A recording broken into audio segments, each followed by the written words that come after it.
Pierre suivait son Seigneur après sa trahison. Il était anxieux, curieux de savoir ce qui arriverait à Jésus.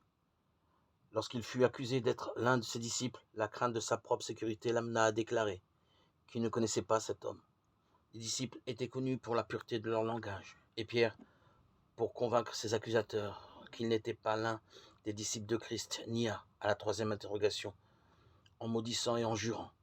Jésus, qui était à une certaine distance de Pierre, se retourna et le fixa d'un regard réprobateur et plein de tristesse. Puis, le disciple se souvint des paroles que Jésus avait prononcées dans la chambre supérieure et également de son affirmation passionnée. « Quand tu serais pour tous une occasion de chute, tu ne le seras jamais pour moi. » Matthieu 26, 33. Il avait renié son Seigneur, même en maudissant et en jurant. Mais ce regard de Jésus fit fondre le cœur de Pierre et le sauva. Il sanglota amèrement et se repentit de son péché grave et fut converti. Ensuite, il fut préparé pour fortifier ses frères.